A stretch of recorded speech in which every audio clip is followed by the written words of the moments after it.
Okay, good evening. It is now 6:05. I'm Jessica Cohen and I chair the Planning and Development Committee. I will call this meeting to order.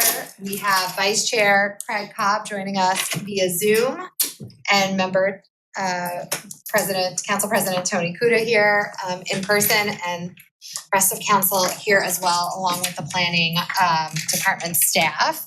So we have a packed agenda and we're going to do it all before the Municipal Services and Environmental Sustainability meeting in 55 minutes.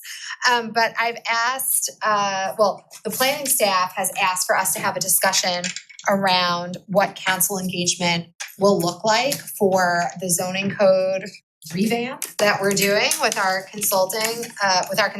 So we'll do that first.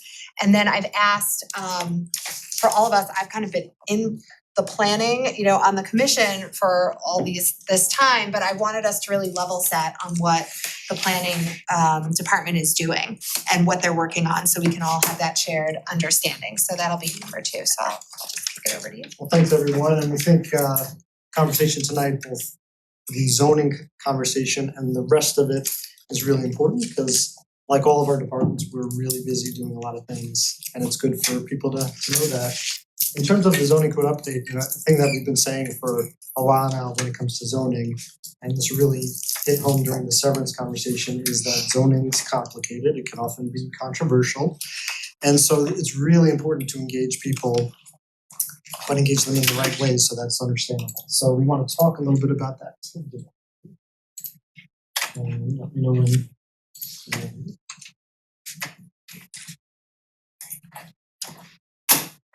So we have a presentation.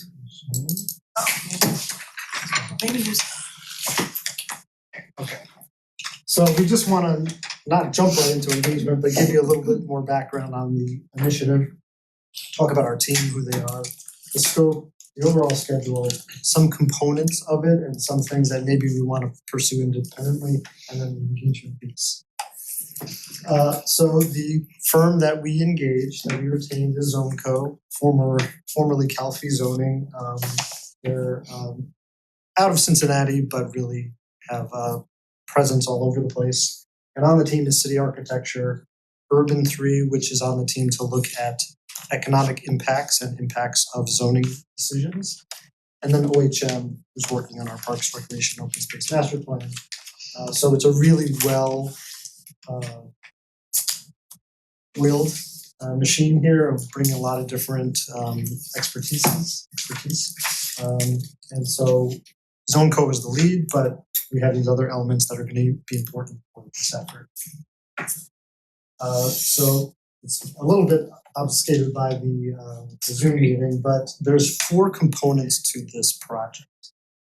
First is initiation and kickoff, which is what we've really done with the team, but engagement is an important part of that conversation. Going over to the right, diagnose. So they want to take a look at what our zoning code is and review materials like our comprehensive plan, come out and take a look at Cleveland Heights itself, do an audit of the code, and then look at some things very specifically. Residential typologies. We have single family homes and we have multifamily. We don't have a lot in between. So let's take a look at what's out there. Well, we do actually have some of that in between, but it's not permitted in our code as a typology. The process of getting an approval, the process of review, the process of engagement, all that sort of process stuff. Can it be streamlined? Can it be improved? Affordability, that's of course an important thing, about subdivisions. So we don't have subdivision regulations in our code, but we need to have those. Fees are an important thing, places of worship. Taking a look at best practices, what's going around the country. And then in this phase is also launching the engagement. And then at the end of the diagnose phase or module is a report, which talks about what they see as the things that are challenges and the opportunities that we have, and what are the impacts that we should start to look at. The third phase, back on the left, is calibrate. So start to come up with solutions. Okay, we don't have a range of typologies in our zoning code. A solution is to add different types of typologies. That would be an example. That's where there's gonna be some workshops and focus groups. And taking the information that they hear from there and supplementing it with best practices. Okay, folks, we're hearing from you that you're having a challenge getting through the approval process. This is what Columbus does as a best practice.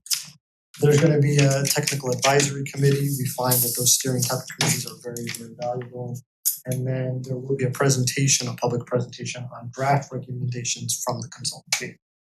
The last phase is the codification process. So actually taking the recommendations and putting them into a code, having us, the staff, review that and have a first cut at it, making it graphical because we know that text is really hard to read and understand, do a build out and impact analysis of what those potential changes are, and then start to have a lot of public meetings and online tools. And this is all before the actual formal adoption process. So already built into this is a lot of engagement pre-council. But, and you can see here, so if you have a question. You wanna hold them? Go ahead. This is on the slide before this, Yeah. obviously. If you want to ask it, Yeah, so I mean, I could ask a bunch, but I'm gonna ask one.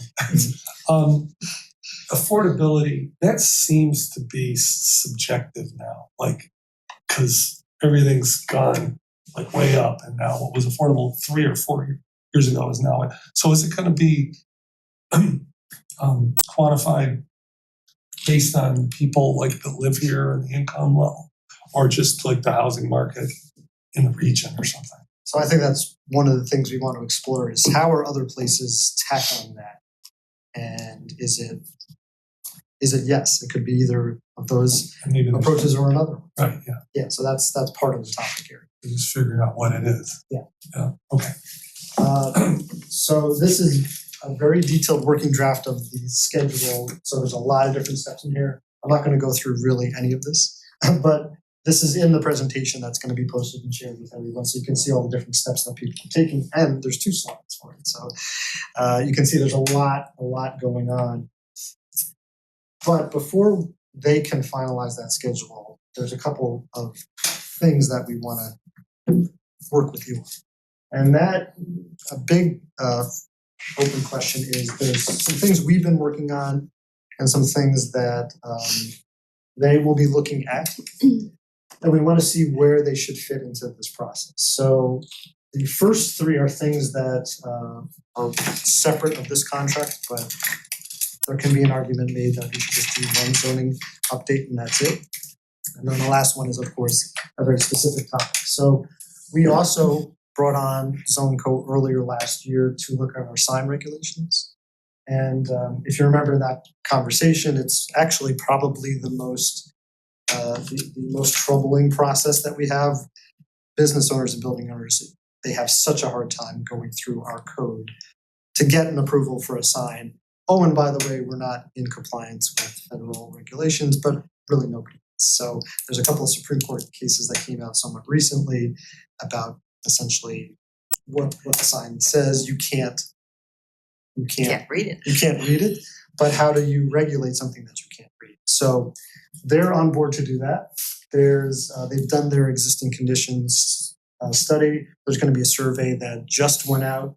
And so they're hoping to have recommendations on that early in 2026. And we're going to give you recommendations on how to deal with each of these in a second. The accessory dwelling units. So this one we have a long history of working on. We brought the county on board to do a study about ADUs and what they are and why maybe we should look at them. We had a design competition through AARP. We brought on Kronberg Associates to do a third-party review of the work that the county had done. And then we did a webinar with them, which is about an hour or so long, which everybody can still view. And then Xavier and Brooke in particular did a whole bunch of community engagement events at the end of last year. We had a survey, there were 7 pop-up events and 3 educational videos. And so there's been a lot of work done on this one, but it's also somewhat controversial. We understood that going in. Landscape regulations, we have one of our landscape architects, RDL, on board to look at those because they're out of date. We know it's an important thing in Cleveland Heights, and so those are being drafted. And then the places of worship legislation has twice been introduced to council, and they were withdrawn. We had felt at the last time that it would be best if we wanted to move forward with anything like that to bring a third party on board to look at that. And so it was built into the RFP for this work, and it is part of their scope of work to look at that. So the question that we have for council and for this committee, and we're going to give you a recommendation in a second, is should these things be pursued on their own, or should they be folded into this overall zoning schedule? So let's give you our recommendations. So for the sign regulations, and it's blocked by Craig there, but since that is really something different, it's something that affects our businesses and our business districts, but not necessarily the residential neighborhoods. We think that that's something that could proceed on its own. Often when you fold everything together, controversial things take out things that are not as controversial. We don't see this as being controversial. Again, we're not in compliance with federal law on this one, and so it seems like that's something we would recommend moving forward on its own. The ADUs, similar but different, since there's been so much work on that and we've had 2 consultants look at it already, we think it's something that we would recommend moving forward with. The landscape regulations, since we're not there yet with those, we feel like that's something that could be integrated into the process. And then we're going to be very coy here with the last one, which is we want to discuss whether the places of worship should move forward on their own as an early action item with you all, and then ultimately with council, because we know that there's, you could go both ways on that one, but it's really, since that one has some history to it, we really want to make sure that council is on board with whatever direction we take, and that we can direct our consultant team to go in that direction. Thank you. I actually have a threshold question, because I think the entire plan is kind of presupposed that at the end of the year, we'll have a major piece of legislation. And it sounded good when I was on the planning commission, but now I'm thinking to myself that it's going to be really hard to digest and also piece through. I feel good about, the collaboration we'll have amongst ourselves and the administration to be able to thoughtfully work through it.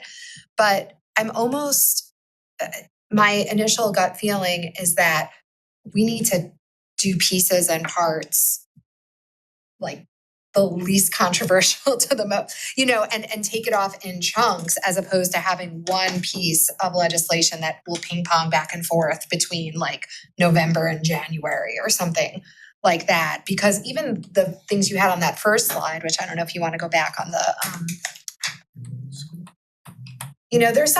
there's some things here that are like low hanging fruit, right? Like process. Right? There's process stuff that we've been talking about fixing for years. People are just going to be happy that we're fixing the processes. I don't think that's going to be controversial. So like, in that, for me, that's almost like, how do we segment after they do all the evaluation work, how do we segment it all in a way that we can do the actual change process, as opposed to having all of it at once? Like that seems very big to me right now, sitting here a year before that. But I'm open now. I want to open it for thoughts. Just if I could respond. Yeah. So that's not a uncommon approach. Municipalities all the time take a phased approach to these things, because you're right. Some things they know are going to be controversial. They don't want to hold up these other things. And so I think we don't know where that's going to be yet. But our team in this contract is flexible enough to be able to say, okay, instead of one big piece of legislation, there might be 3. Well, and we would have that point, it looks like at the end of the calibrate stage, right? Like when we get those draft recommendations, we can have a discussion about how we want to. Yeah, and particularly since there will have already been some community engagement on that. So, we will all have at least a little bit of a temperature out there for, this one is not going to fly, or it's going to take some more education to get that one over the, versus changing fees might be a really easy thing to do. Councilman Patrick. So I've got a couple questions, but the biggest one is where does severance zoning fit into all this? Severance does not fit into this effort. So does that mean none of the work that Zone Co's gonna do is gonna be touching the severance property? Or just leave it as Well, is? Actually, maybe just take a point of privilege. Mayor Petrus, did you want to give your quick update on the severance process? Because we have a different consultant that was engaged for that. So at the end of the year, as I was sharing with the planning director and law director some of my concerns about the zoning overlay, it was recommended by Richmond Heights Law Director Todd Hunt, who provided some service to the Planning Commission, that we consider talking with Avison Young. And in talking with them, we were able to reach a consensus on a scope of work so that they could look at the zoning overlay, not from the perspective of whether it was professionally written, but to see whether it's appropriate for our community. And we signed an agreement with them last Monday, February 2nd. And last Thursday, we had an in-person kickoff in this room that Director Zamp attended. Avison Young came here with a team member visiting from Chicago and another being based locally. And then just today from that meeting, it was agreed that the next step would be a meeting with Impact, and that meeting happened this afternoon. Is there a timeline for, is there a deliverable from Avison Young to council or to the administration that will be reviewing, or what is the, what is that? Yeah, my expectation is that there will be a deliverable. Initially, we were working under the assumption that based on their capacity at the time, they would be able to turn something around within a few weeks. Based on the scope of services that was drafted, it looks like that will now be at least 5 weeks in the making, potentially longer, depending upon what they find in the conversations they have. But I do expect that earlier in this year, we'll be able to provide a deliverable to council. If I could respond to Councilman Paj. So severance is really its own animal, which is why I think we were comfortable with this RFP going out, knowing that severance was already in the making and not having that be a scope item of theirs. Now, of course, they're going to look at it, but we don't expect Zone Code to be the ones who are commenting on this for the city's sake. That sort of takes its own track. It sounds like it'll be in advance, but really a lot of. So basically, you've got an overlay zone, which is what you're looking at with this process. And so whatever happens here, I don't wanna say severance is excluded, but you would just overlay on top of whatever the new zoning code is gonna be? Yeah. Again, it's, the S1 right now is its own animal, and the severance overlay would be the same thing. So of course it references other parts of the code, but for example, if we're improving our landscape requirements, we want that to also add severance. Signage. Signage, Same, right, yeah. Can I ask another question? And if you just sort of tick through this here, the places of worship, I mean, I guess what I'm curious, what are you looking for council to bless? I mean, I think there's, I came in like when it was halfway done, maybe almost completely, and I've got a whole lot of questions. I mean, is there gonna be an opportunity where we can work with the planning department to get a sense of, I mean, I don't think from a perspective, I could even answer the last question as one person, one council member, because I just have a whole lot of questions about how it works, and does it impact property taxes, for example? Just a lot of little things. Yeah, Not awful, but just questions. I guess that's part of the point of the conversation, is to say, are you at this point, and again, we're not expecting an answer tonight, it's just a discussion, but that review will be a full review with the opportunity for council to ask questions specifically on that element. And is that something that you would be comfortable doing as an independent project, or should it be wrapped into everything else? But I guess it goes back to the chair's point of it might turn out to be something that has its own legs to it. I mean, it obviously needs that and I would say all of it.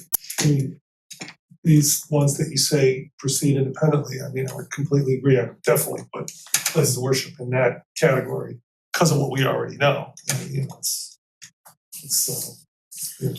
been already proven controversial, but I do like the idea of doing the process part first because that kind of affects how, you know, we go through all this, and it is lower hanging fruit. And it also sheds light in a sense on, you know, these other, but I don't know, I mean, I would say maybe the landscape regulations could be something that after we go through the processes, we could get through pretty good. And the sign regulations, you know, those seem to be, I know that some people were, you know, the ADUs didn't Yeah. quite hit them the right way. You know, I don't know if it was some or a lot, but it was noticeable. You know, so I think that's the best way to do it, then nobody feels like, you know, some omnibus thing got thrown at them and, wait a minute, what? You don't wanna hear anybody say, wait, what? What is the and I know you had all the graph, which I didn't catch, but when is the calibrate phase and that deliverable of their assessment? When is that? When should we expect So let's go that? back here. So yeah, we've got calibrate. It August or yeah. Yeah, it looks like August is where the report comes out. Good question, I don't know. Yeah, just so Or this is maybe- September, so that's August. Yeah. Maybe you just give her to Craig. I guess I would like to keep this open at this point because we're working without the findings of the consultant. But again, my preference would be to see what is generally non-controversial, needed, straightforward, and to move that legislation, of course, with the law department and the administration's partnership, but to move that legislation as we see fit, because I believe that all of this will require that same process of council introducing, going to planning commission, coming back to council. I mean, it's minimum 6 to 12 weeks, depending on what it is. And I presume that staff will be also comfortable with us, you know, moving concurrently. We might be passing one thing and discussing something else in depth, or holding a public hearing on one topic while we're finished with signage, for example. So are you saying you would prefer to wait until those draft recommendations to take up the signage and ADU, or start working through those while, you know, the larger project is ongoing? I think that's fine. And again, I think my goal is just to move with the information we have and not wait unless there's a compelling reason or there's a controversial topic. No, I mean, I think both of those, there, so much work has been done. They'll obviously be included in the final zoning code, but I don't particularly see a reason to wait on those two things specifically. I just wanted to highlight, since we're back at the very complicated schedule. So this is the diagnose phase, and you can see they actually had second to last subtask is review the places of worship, and then hold a workshop actually with council for direction on whether to move that forward independently or not. And then there's this sort of initial findings. So this is Oh, there's even report before the yeah, calibrate this phase. is Okay. April. So I think what I'm hearing tonight is that there's a check-in around April, and then there's a check-in around August, because none of this, there's not going to be legislation until later in the year, and so that's really the point at which things get serious. And so you'll have the opportunity over the summertime or spring and summer to say, well, start going down this path, but we can reverse course if we want to in August. But at least that gives our consultant team a little bit of a game plan, if that makes sense. Vice President Larson, any comments or questions? The thing that I'm thinking about is with a project this big, and y'all are handling it just fine, is there a way to stage it so that as the consultant gets through a certain section, and rather than waiting until it's all done, giving us the full report? Because one of the things that happens with council is that we get a huge project placed on our heads to analyze and review and come up with their concerns and considerations and compliments as well. But it's so much to digest, you just get overwhelmed. So is there a way to stage what we get so we can start to review what are the recommendations as we go through this? I think so. So let's skip to the next part of this, which is the engagement Yes. part.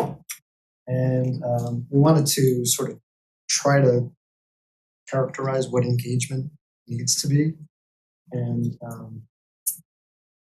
there's no perfect, I wanted to borrow something from something out there, but there's nothing perfect, but I felt like this really sort of characterizes it. We want to engage with people, obviously. We want to educate them. A big part of this is education. Include people that we don't often. And ultimately inform the decision makers, whether that's council, the commission, or the committee. And so how do you build something that does all of these things? What we're not asking for, though, is we're not asking for the public to be experts or to get consensus from the public, because well, that's pretty much impossible. It's to educate as much as possible. And so there's a couple of things here. One is our team's gonna produce an engagement plan, which we want to post. So everybody understands this is the approach that this project's gonna take. We're gonna develop this technical advisory committee, which is gonna be made up of different stakeholders and some community members to help drive the process. There's gonna be this joint meeting with City Council and the Planning Commission, another virtual work session, the Staff Council and Commission, I think that's on the places of worship. Specific focus on underrepresented groups. And then, Councilor Larson, I think this is where your phased approach may work the best, is doing something in a story map format versus a website format. And so we've got a couple examples here, and I want to invite Xavier to talk about at least Cincinnati's and maybe Vienna's. These are linked, so when we post this, people can see what these look like, but I'm just going to click on the Cincinnati one. Oh, unless that doesn't work. Oh, you know what? I did this as a PDF. So let's see. Can you highlight it and then There we go. I have to get out of the presentation. So do you want to walk them through this one? Yeah, why don't you click the middle housing option? So this is a format from ArcGIS, and why it's really great, it's much more interactive than a typical website. So as you scroll through this, Eric, there's a couple different instances where there's like some sliding tools. It helps you get an understanding of the topic in a deeper way. We'll pause on that one, Eric. Can you slide that back and forth?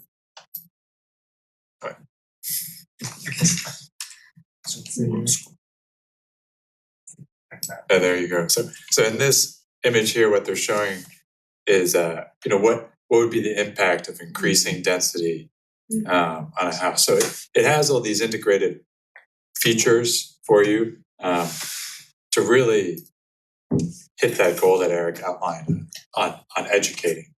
So we're hoping to use this as part of the process to, as the plan, really bring people into the building of the plan.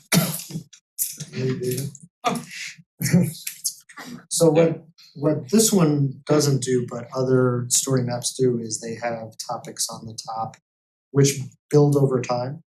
So the story isn't told until it's done, right? You can build the story as you're going along. And so I think to your point, Councilor Larson, is we could build it as a story map where, let's say, for example, fees, that's an easy one. So we have that as the first tab and we explain, hey, your fee schedule's out of total whack. Here's how they're recommending it be changed.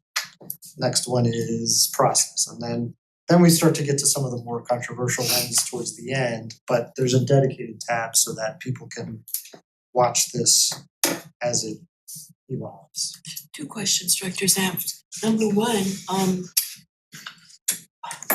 would, this looks interactive, which is cool. I mean, it's a glorified FAQ, right? It's much more responsive. Would there be a spot for somebody to record a question, for instance, that Xavier could be on board with answering and getting back to that person who had that question? Is there an opportunity for that? Yeah, I think that's a great suggestion, and one thing that Cincinnati did in the zoning initiative is, I think it's all the way at the bottom of this, and it's closed now, but that's where they had their survey. Okay. So, we could integrate that. Anyway, I think we encourage you all to take a look at these story notes, but that's the approach we want to take is rather than our static website, and I know you heard. The only other question I have is, the technical advisory committee, can those be recorded so people can watch them, or will the minutes be available, or will the information be out there? They're meeting monthly? Yeah, let's maybe is my answer right now. The recording part of it is the hardest Okay. part. But with Zoom and GoTo, it's much easier these days. So I think. Thank you. Do we know who's on TAC or who do you envision nominating? We are working on a list. Yeah, so we haven't figured that out yet. TBD. And then one thought on when you're working through the education piece, I think it'll be important to level set around why we're doing this in the first place. And one of the images you had up there reminded me of another image I've seen of Cleveland Heights. I think it was the first suburbs study, showing that something around 50% of current existing lots are out of compliance with our current zoning code. So educating the public on what the issues with our current zoning code are that make it so hard to build, for instance, infill housing on existing vacant lots, as one of the reasons we're undertaking this, overall zoning review to begin with. I think a big piece around that would be helpful. And I know we talked about this in the planning commission, but there are bits and pieces of our code that are either problematic, that we've heard from residents. Yeah. That's issues, non-conforming uses and things like that, and all of that is gonna be part of this. Okay. And so, but we do encourage council or anybody who's watching that if there's an issue, Now's the time. now's the time, because Now's we've got the a time, consultant right. team who's looking at our code. So if you're hearing something from your constituents, let us know, because we can. Add to the list, yeah. Yeah. And just to, this is really number 5 on the agenda, but just to stick it here, because I think it makes more sense, is that one of the issues that I wanted to solve for was there's no public body review of parks. I'm sorry, there is a review, but there's no public body approval or disapproval. I did have a brief conversation with the law director who said he's willing to explore how to incorporate that into the planning commission's authority. So this will be another, I think, piece where it may not be part of ZoneCo's contract, but another chunk, so to speak, that we'll, be working on simultaneously. And one of those issues that is with the code that we can see if we can solve for. So any other comments on this engagement piece? And you have some more slides, right? For just general. Right, yeah, Yeah. not for the zoning. Right, not for zoning. So anything else on this? Okay. So next up is on the agenda is an update on auto shops, and I'm gonna toss it to Xavier to. Sure, yeah. walk through the, It's brief, Eric, if you wanna just, I'm gonna try to get the thing off, or you can use that to try to get this. I don't know, maybe I have to click on it because it's not.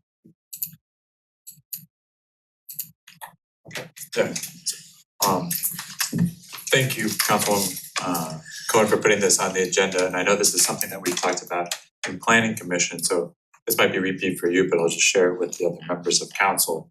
When we started working on this project, really our goal was to get all auto uses in the city in compliance with the zoning code. And that's because those uses have a disproportionate environmental and neighborhood impact in our city. And how we wanted to do that was, on one hand, doing zoning code enforcement, and the other was doing business support with our economic development team. Next one. So far, since starting this project, we've met with every single auto repair shop and auto body shop. One of them had the suggestion to host a roundtable discussion, which we had last June. And we put together a lot of resources for them on managing their junk vehicles. And then, where we are right now is that there's some of these, we've identified maybe some of the more problematic businesses, and we've referred some of them to housing court. We're having a bit of a challenge, just that process is very timely. And the idea of referring them to housing court was to start issuing penalties for junk vehicles. And then also we're looking at the auto uses in our zoning code regulations as part of that review. Because one challenge we have is that, again, the goal is to get the auto uses compliant with the zoning code. But then we've also found that, maybe our zoning code is outdated and what we're trying to have them even achieve. So that's part of that ongoing discussion that we're having. One point of clarification, because I know there's some chatter out there. What this is not trying to do is prevent any person from dropping their car off at their favorite mechanic. What it's trying to do is make sure that when there are junk cars and cars that shouldn't be there, that those cars can be removed so that it can open up space for the regular paying customers. And so it's we're working in tandem with the owners to help them get into compliance. I'll just add from the many presentations we've had from the planning staff at the planning commission, this is a bit of a difficult subject because a lot of the cars or some of the cars at least that are at these auto shops are dropped off or abandoned without title. And so it's not necessarily the owner's fault, but that is taking up a parking spot, that should otherwise be used for repair. So it's more complicated than it looks, and Xavier's been doing a fantastic job of trying to find solutions. The one thing I'll note, which I forgot to email you about, but there does seem to be a discrepancy perhaps in the code around the definition of junk car and the auto shop, like 72 hours versus 48 hours. So let's just add that to our list of nits that we'll need to look at. Anything, Xavier, did you have, that's it, okay. So then we wanted to go over some of our initiatives and Yeah, there's something really. Oh, yeah, absolutely. This, of course, does not deal with the guy who's doing mechanical repairs out of his house, so No. that will come up in the regular zoning code review. yeah, I mean, that is Multiple technically cars. not. Alright, thank you. So there's a lot going on. We'll run through this quickly. Again, we have the presentation so people can look at this at home. But one of our big efforts that we're working on right now is the housing needs assessment, which is Stantec is our team there. And you can see their schedule gets us to a report in September, end of September. And they've been kicking off with us having meetings. They're going to be coming out for a site visit in early March. We're trying to time that with the TAC for the housing needs assessment. We do have a list there of folks that we have in mind, but we haven't invited yet, so hopefully we'll have to do that this week.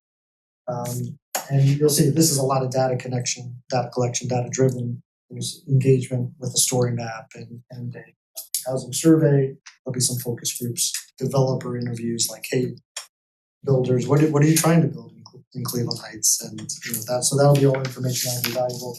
There is going to be a presentation to council in September. And again, this is going to be a report that I think we're going to recommend council adopt, but it doesn't have to be adopted. But we think it'll be a really good foundational document so that we can be on the same page when we're making decisions, when we're getting development applications to say, well, our housing needs assessment said blah blah. So that's the first one. So, Yeah, absolutely. I wonder if the severance negotiations, let's just call them, would benefit from seeing that in as much as that's probably gonna be part of, I don't have a crystal ball, but I'm guessing. Yeah, I think the two can speak to each other. Because it seems like, then the zoning overlay, you know what I mean? It's like, if I were to take all the things that need to happen and try to line them up in order that would make the most sense. That seems to be something that might come before the zoning overlay. I mean, you know, that's just me. Sorry. Gateway and wayfinding signage, I'll throw it to Karen to talk about this one briefly. Thanks. So we, as you know, did a little bit of a gateway and wayfinding work with the County Planning Commission, and they did issue a report. And now we're engaged with Land Studio to really take that and work with, we wanted to talk directly with the CIDS about what that would mean in our commercial districts, because we really, the goal is to have great gateway and wayfinding for their whole city, but we would love people to know that, for example, if you're in one of our commercial districts, that you're in Cleveland Heights, but you're in the Coventry Commercial District of Cleveland Heights. And that's not in any way to diminish the individual personalities of our individual districts. It's just to help people feel the pride that they should feel, that it's all part of our larger community. So that's where we are at the moment. We'll be working with Land Studio to actually take a closer look at where some of that should be and where there should be enhanced gateway. And then they'll also give us some advice about the design and then we have to go to actually design the signage and the fabrication. So we have some ideas in the plan from the county on the type of signage we want. Those types of signage were given a graphic form. That is not what the signs will ultimately look like. That was just a way of communicating what type of information we wanted to have available in different typologies. And so Land Studio is taking that and working with our districts then to see what their needs are so that we can be working together across the city. And is it going to be a city expense to replace this, like to have consistent signage, or is that something the CIDS are? So the gateway and wayfinding signage, it would be a city responsibility. Now, that doesn't mean that the CIDS might not. They may want to do some, they may want the signage plan to include the ability for them to do some special event banners or special event signage somewhere, and that would be more the individual district's responsibility, I would think, but of course, you know, that's a policy decision. But that's not what we initially envisioned when we were doing our thinking through a budget for this project. And was that included in the 2025? Sorry, we're in 2026 now, in the 2026 budget? Yeah. Yes, we have the fabrication part of it, so that's why this Yeah. last bullet is established phases. We know that we can't do all the signage in one fell swoop, so over a number of years, it'll get rolled out. Oh, interesting. Okay, do you remember offhand how much was budgeted for 2026? Do you? Oh, gosh, no, sorry, All right. I've been looking at too many Yeah. figures today. Okay, I'll no give the wrong number. This is public arts, just a quick update, so the council provided an amount of money for a public arts plan for Noble and South Taylor Roads. We did issue the RFP on Friday with due dates on the 9th of March, so we'll keep you updated on that. Coventry and Cedar Lee, which already underwent their public arts assessment with Heights Arts and Land Studio, they're working with us on their proposals. And so we're still sort of working through the mechanics of that. How do murals get approved, questions like that. So we'll keep you updated on that. And then there's the Noble Taylor Streetscape planning and the Roanoke Park art opportunities, which are parts of different aspects we're gonna talk about. Right, so during the Noble and Taylor Road streetscaping plan, that they looked at the entire street, so they started identifying potential locations. So I think that art could be located. So I think that can help inform the art study. So it's almost like we have a little bit of a leg up with that. We know what's on the streets anyway from these initial plans. But the Roanoke Park, we have a basic design that we worked with a landscape architect, and as we were going through the streetscaping, we included the Roanoke Park in those public forums so people could look at them. And there's an opportunity for a couple small art within that park. And as you know, it's already adjacent to a building that has a mural on it. So it might be nice to find a way to tie a little bit more into it. But it just seems like the perfect opportunity to do something to enhance that small park. Infill housing, you wanna take this one? Yes, absolutely. So, last year we did move through a number of the homes that we had acquired over the years to start right in Future Heights. Those transferred we are looking to have legislation for the 17th where we have 3 additional homes that we have that the county land bank is interested in rehabilitating and then selling. So they had money allocated for this district of the county. They've been a good partner, so we will look to partner and transfer those homes.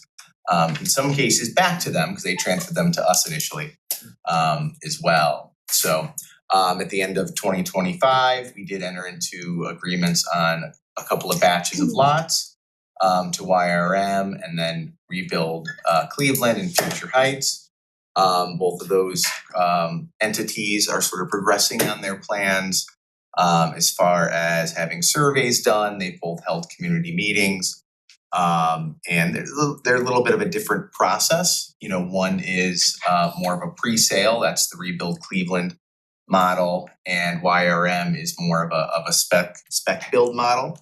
But you know, we would expect certainly YRM and then at some point in the not too distant future, Rebuild Cleveland start to have you know, designs for specific lots come through for reviews and approvals through the appropriate boards and commissions. So and then I was hoping today, but it'll probably be tomorrow, our RFQ, request for qualifications for builders and rehabbers will go out. The idea is to sort of have a pre-qualified pool of qualified entities that we can then issue RFPs directly to. And really, you know, once this is up and running, really shorten the process. We get a pool of people we know that we feel confident in working in, so we can start to move forward both with vacant properties and, you know, the handful of homes that we still have moving forward. So. And then the CIC meets on Wednesday. Where I just, the RFP for individuals interested in lots, because I have heard from residents, you know, we do have empty lots across the city, some of them are interested. What's the thinking there for So residents? we expect to have, so we'll have the RFQ and that'll be issued this week. That'll be open for about a month, but sort of in the intervening time before an RFP goes to the developers, we will put out the RFP for residents interested in a lot in order to build a home as an occupant for themselves or for an immediate family member. Will go out before that. Yeah, so just to clarify, because so there's a request for qualifications that is going to be for developers and builders. That's just creating a pool of potential developers and builders that Correct. may at some point in the future respond to a request for proposals to develop the empty lots. Correct. But in between, after that pool is created and before requests for proposals go out to those developers and builders, we will have a separate process specifically open to residents who are interested in building an owner-occupied home on an empty lot Correct. owned by the city. So those individual residents don't need to do anything with the RFQ. Right, correct. You know, That's that is correct. just for either for-profit or nonprofit developers, you know, interested in doing something. So the individuals interested in something for themselves or immediate family members, you know, they don't have to do anything with the RFQ. There'll be another document that comes out specific for them to respond to. And for those who have their eyes on the open lot next to them, when do you think that when should people expect to see an opportunity? I think that's to be determined. That's kind of dependent upon how some of these other intervening steps play out and what the demand and response is. But, you know, I think, so you're talking about side lots and other types of. I think she's asking about that RFP for individuals. Oh, okay.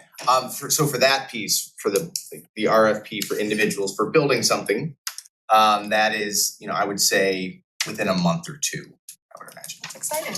Okay. Do you have numbers of vacant lots and the number of homes and structures we still have? 144 lots and 4 homes. 4 homes in addition to those 3 that were transferring, okay, so 4 left. Yes. Okay. Next up, economic development, let's stay with Brian and Julie. Yes, we've been moving forward with UBiz on our COVID small business grants. We opened that application at the end of November and they closed the end of January. UBiz received approximately 60 or so total applications. Now, again, because of some of the requirements for using these funds, there was a high number that just aren't eligible. You had to be in business in 2019, be able to show your loss between 20 and 22. You have to then be able to supply, your tax returns and financials for those years. So, the conversion rate, I would say will be between probably 20 and 30 businesses that we'll be able to partner with through UBiz to get them some funds through this COVID source of money. Brian, remind me how much is in that pool, that funding? I think we're at 240,000 total that will go directly to the businesses. Between that COVID program and then the RFQ we're getting out the door, our next thing that we wanna push out for our business community is the sign grant program. We've drafted some guidelines and outlines to the program, and we would look to refine those and get those out. I think ideally we'd like to get the sign grant program out in the next month or so. So it sort of dovetails with the start of construction season, so it makes sense for businesses who are gonna be interested in this. The storefront program, Julie and Fallon Robinson on the community development side have really been taking over the lead for that. We certainly have a lot of interest. I think the most recent project turned out very well on Mayfield over near Warrensville there. There are, 3 or 4 other ones sort of in the pipeline. And it's always, we're, hoping to have some opportunity to convert those into projects. Sometimes it's taken a while to get things from sort of inception to start of a program. We are looking to bring on a new storefront consultant as well. We will be working with Evo Domus, who is a Cleveland Heights business on Taylor Road. We've been impressed with them over the years. They had an interest in storefront programs and projects in other communities as well. And our longtime storefront consultant, Franklin Piccirillo, is retiring. For those of you who don't know, he is really a legend in the storefront renovation community in Cleveland. He started Cleveland Storefront Project more than a decade or two ago. Certainly, so we are sad to not be able to work with Franklin, on an ongoing basis with the storefront project, but excited to have Evo Domus, right here to be able to work with. And so they'll be supplying, design help and feedback for these businesses that wanna go through the program.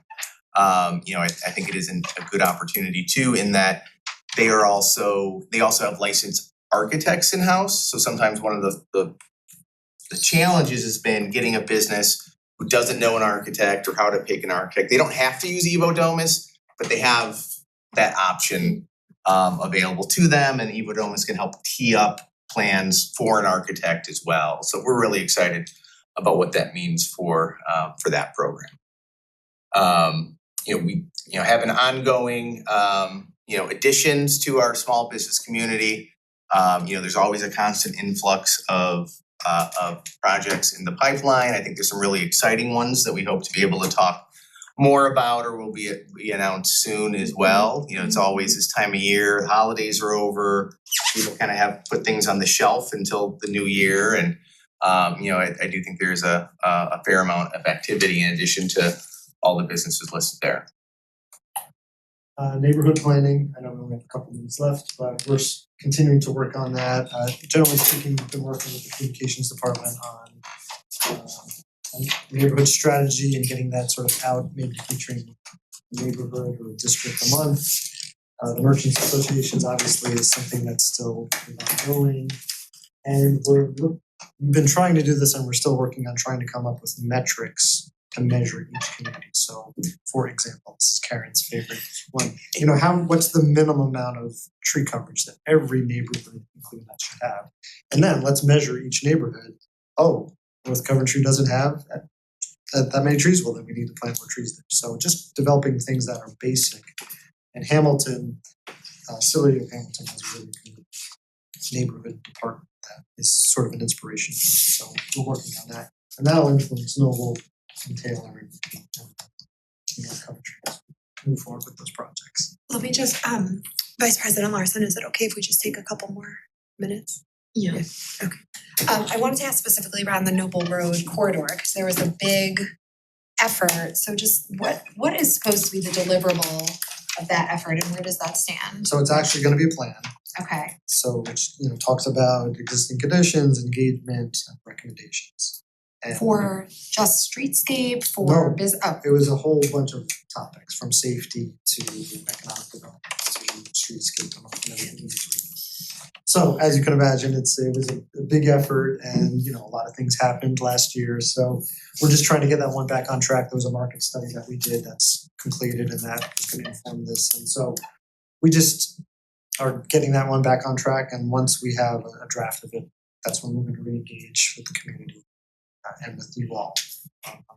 But I'd like to say that it's important to say that we heard a lot of the concerns, and so the streetscaping that came out of it, and which included in that was a landscape plan for actually 4 different options to encourage the multifamily apartment buildings there to perhaps landscape their front yard. So by having a plan, we're hoping that they can say, because lots of people just don't know when you say landscaping what to do. So there's a real simple plan to a more complex plan. But the idea is that they can build something as nice as, for example, the Noble Library has with outdoor courtyards where their tenants could sit and enjoy outdoor, or it could be as simple as just planting a tree and some shrubs. So that actually came directly from some of what we heard in the neighborhood. So while there's not a physical plan completely drafted out there yet, we've been acting on some of the information we heard. yeah, just quickly. Are we engaging with this new Noble Merchants Association? Yes, and actually, I'm hoping to reach out with them for a specific project, so maybe I should ask them first before I say about that. But yes, we have been. Yeah, because now, they have this pretty dynamic set of things they want to accomplish, and some of them seem to Sure. be some overlap. And going back to the gateway and wayfinding, we engaged with them initially, and we're circling back with them also as we move that project forward. Parks, you had your previous meeting. yeah.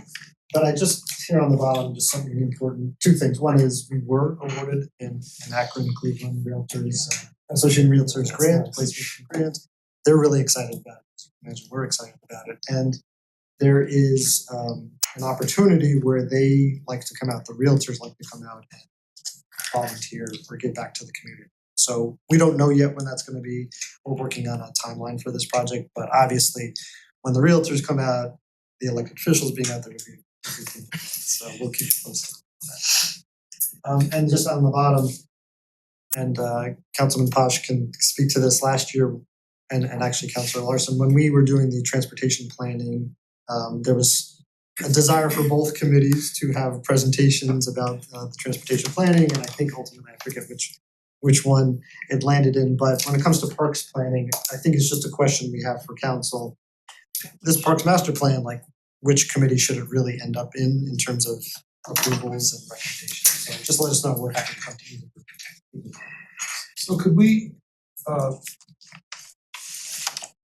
work with Noble Neighbors on this plan for the Roanoke?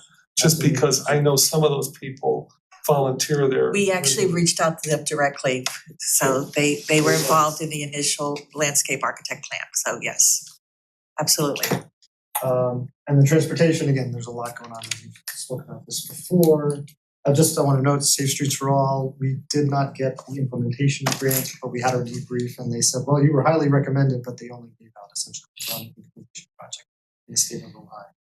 So it was just a matter of numbers, it wasn't because our project wasn't good. Sure. But we're still working on the demonstration Demonstration, grant. we are good to go. Do we pass the final hurdle there? We actually got an agreement back from DOT, amazingly. And so law is just taking a last look at it before the mayor signs. Great.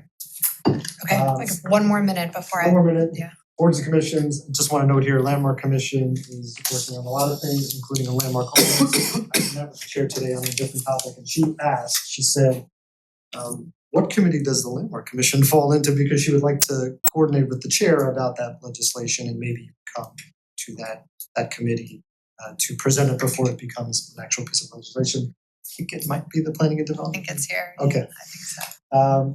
And just upcoming meetings, and just last thing, this is something we're gonna keep on doing here. I sent you guys the. Yeah, we wanna show that all these different things, how they interact with each other and what's happening over the year. So this is a 2-slide schedule. But a big part of what we're trying to also show is that when there's gonna be community engagement, for example, on one thing, what we don't wanna do is have a meeting on streetscape on Tuesday night and a zoning meeting on Wednesday night, cause then people get sick and tired of the planning department. So we're trying to use this as a way to schedule things and inform all of you. So this is something I think you can share with people who ask you questions, hey, what's going on? Take a look at the schedule. Y'all are so wonderfully organized. It's really- I you know, will and never Karen get put- tired of the planning Yeah, department. You know, it's just amazing. This is great. This is such a fantastic amount of work. Any last questions before we adjourn? Well, we all know where to find you. And we'll continue, I think, to do this at future, committee, planning and development committee meetings. It's really fantastic. Okay, with that, we are adjourned at 7:05.